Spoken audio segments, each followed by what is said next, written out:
The warmth should have stayed close. In winter, it always did. The spring released steady, mineral-rich water from deep underground, holding a narrow pocket of comfort in an otherwise cooling river.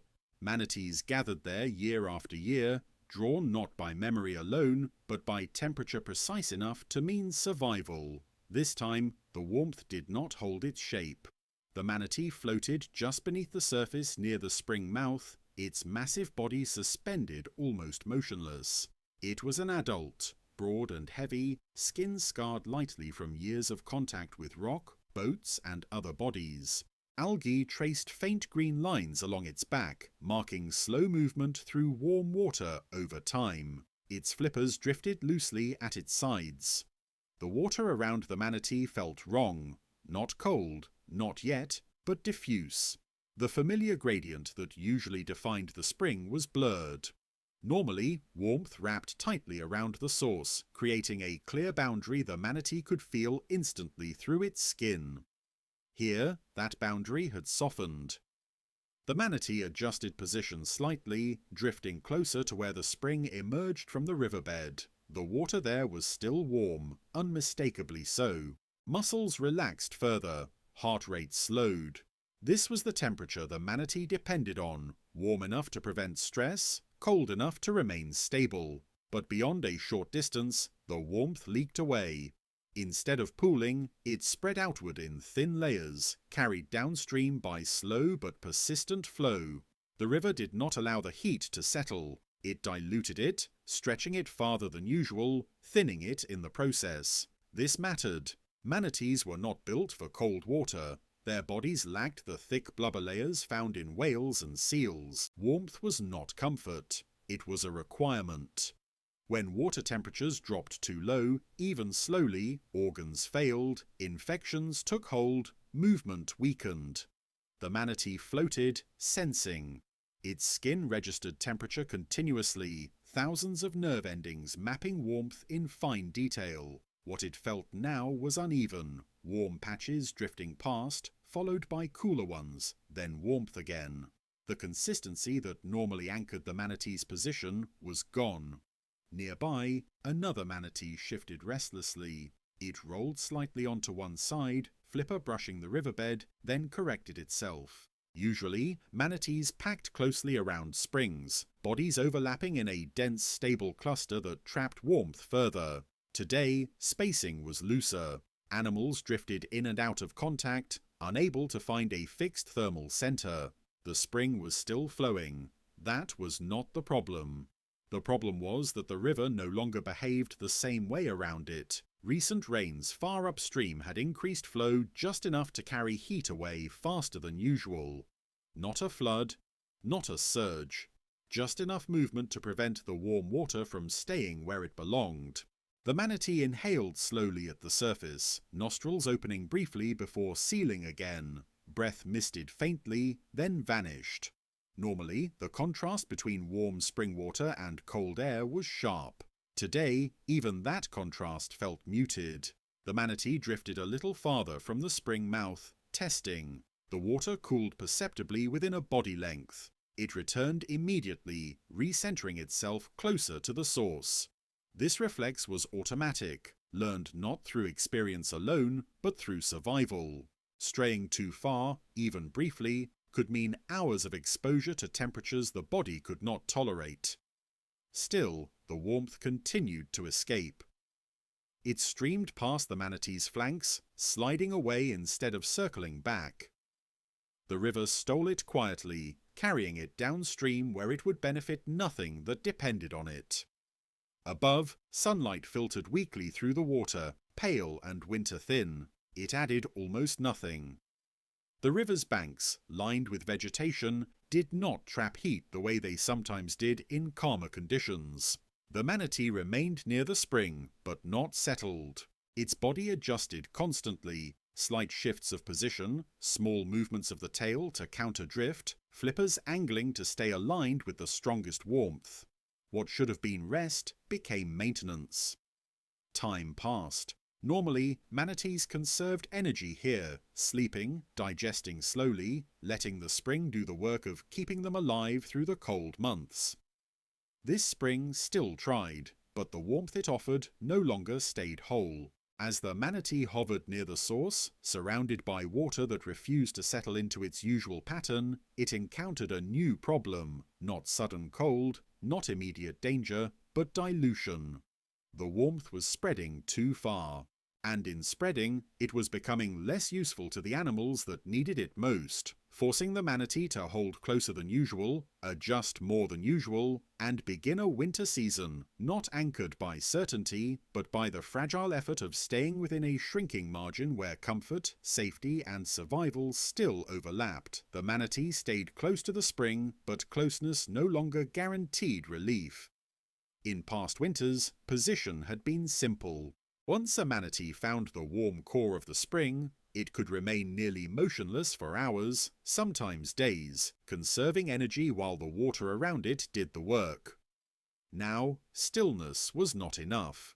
The warm layer slid past instead of holding, forcing constant adjustment. The manatee angled its body slightly upstream. This reduced drift, allowing warmer water to pass along its sides before being pulled away. The adjustment was subtle, a shift in tail angle, a gentle correction with one flipper, but it required attention.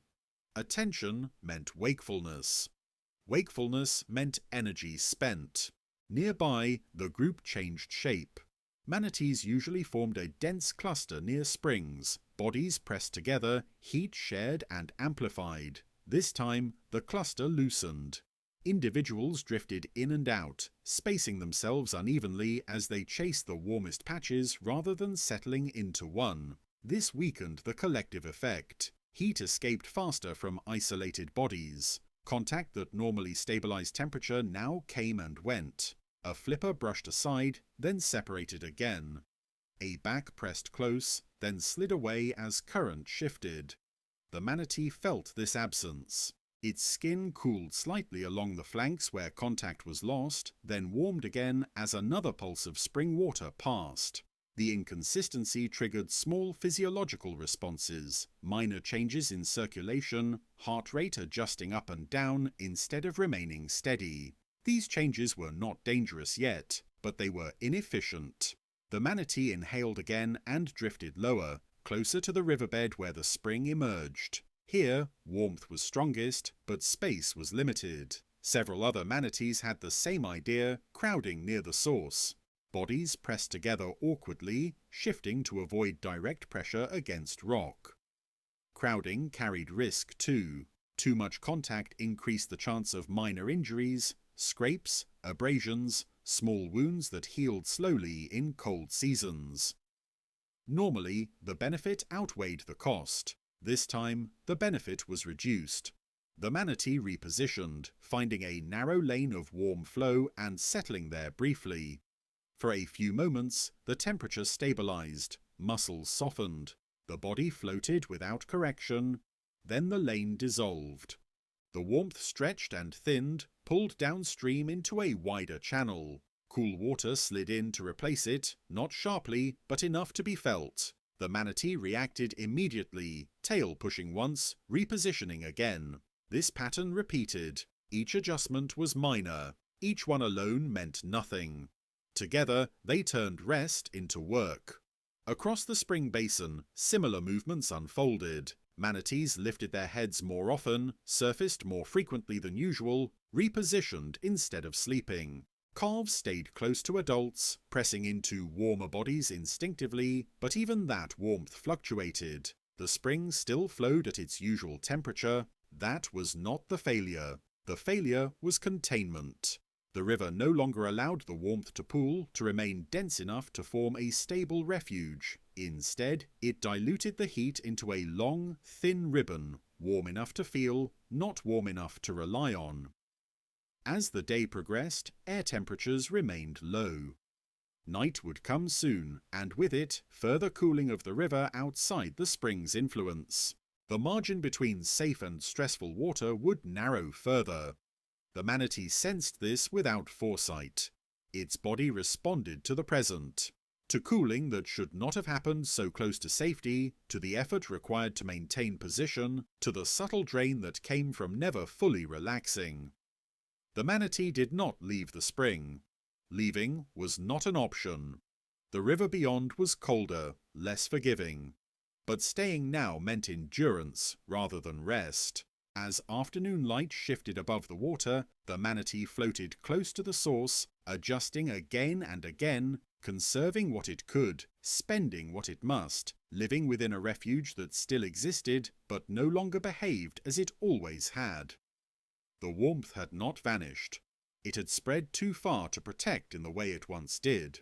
And for the Manatee, that meant winter would no longer be survived by simply arriving at the spring, but by staying alert within it, managing exposure moment by moment, in a place where safety was no longer a fixed point, but a moving one that had to be followed continuously. By evening, the effort began to register more clearly. The Manatee had not travelled far. It had not fed, fled, or fought, and yet its body felt the weight of the day. Muscles that should have rested remained subtly engaged, correcting drift, countering flow, recentering again and again as warm water failed to stay put. This was not exhaustion, it was erosion. Each small adjustment drew from the same reserves the Manatee relied on to survive winter. Fat stores built slowly over warmer months, energy meant to last through long periods of minimal feeding. Those reserves were designed to be spent gradually, predictably. Now they leaked away in increments too small to notice individually. The Manatee drifted closer to another adult, pressing its side gently against the larger body. For a moment, the shared warmth stabilized temperature along one flank. Heart rate slowed slightly. The body relaxed. Then the current shifted again. The contact broke as both animals were nudged in different directions by the uneven flow. The warmth they created together stretched, thinned, and disappeared downstream just like the spring's heat. The Manatee corrected position once more. Around the spring basin, the pattern repeated. No one settled. No one slept deeply. Bodies hovered, touched, separated, regrouped. A slow choreography driven not by choice, but by the water's refusal to behave. As light faded, the river beyond the spring cooled faster. Cold crept inward, not as a front, but as pressure. The warm water emerging from the ground still carried the same temperature, but now it had to compete harder with its surroundings. The Manatee felt the gradient sharpen. Warmth near the source was still safe. Just beyond it, the drop was steeper than before. A body length made the difference between comfort and stress. That margin grew thinner with every passing hour. The Manatee inhaled at the surface and sank again, choosing depth carefully. Warmer water hugged the bottom more closely now, heavier and slower, while cooler water skimmed above. This layering offered brief stability, another narrow band where the Manatee could rest with fewer corrections. But it was shallow. Space was limited. Other manatees crowded the same layer, bodies overlapping in awkward ways. Flippers brushed rock, tails bumped and shifted. The Manatee tolerated the contact, adjusting posture to avoid pressure points. Normally, such crowding meant safety. Tonight, it meant compromise. The Manatee's breathing became slightly more frequent, not from exertion, but from thermal regulation, the body compensating for fluctuations that should not have been happening this close to refuge. Internal systems worked quietly, efficiently, but longer than designed. Above, the river darkened. Night settled without changing the flow. The water continued to carry warmth away instead of letting it pool.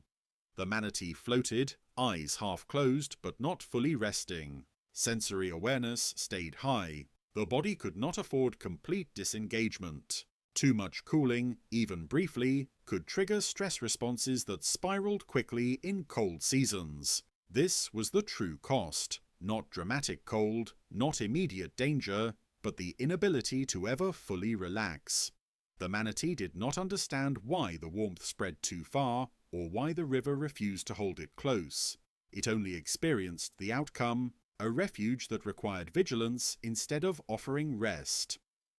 As the night deepened, the Manatee remained near the spring, conserving what it could, adapting posture and position with quiet persistence. Winter had not yet tightened its grip completely, but something essential had changed. Safety was no longer passive, warmth was no longer guaranteed by proximity alone. And as the Manatee hovered in water that demanded constant attention, the season ahead revealed itself not as a single challenge to be endured, but as a long series of small adjustments, each one survivable, each one costly, in a world where even the most reliable sources of protection no longer stayed where they were supposed to. The night did not simplify anything. Darkness usually brought relief to the spring. Activity slowed. Bodies settled. Manatees pressed together and slept deeply, letting the steady warmth hold them through the coldest hours. Tonight, the water remained unsettled, and with it, the animals.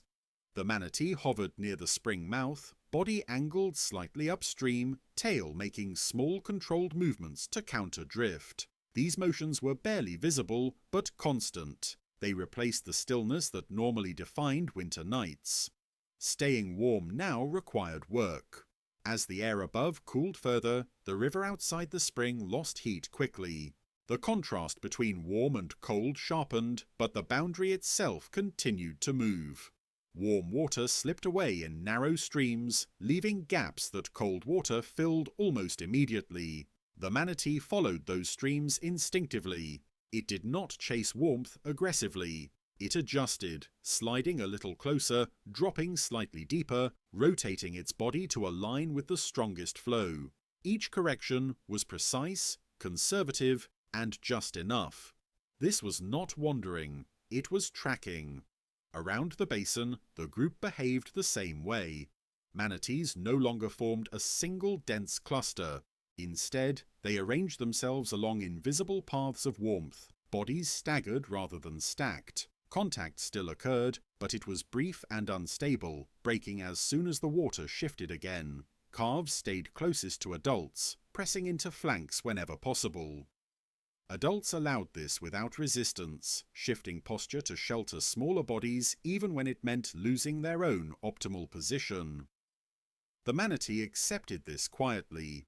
Its own comfort mattered less than maintaining proximity to others, especially as the night grew colder. Collective presence still offered some protection, even if it no longer solved the problem entirely.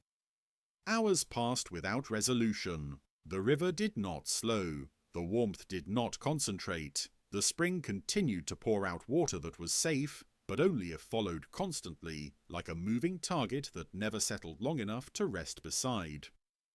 Toward the deepest part of night, the manatee found a narrow pocket near the riverbed where the warm flow curved briefly inward before being pulled away again.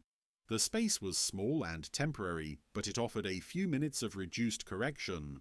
The manatee sank into it and stayed. Muscles loosened slightly, breathing slowed. The body hovered without immediate adjustment. This was the closest thing to rest the night allowed.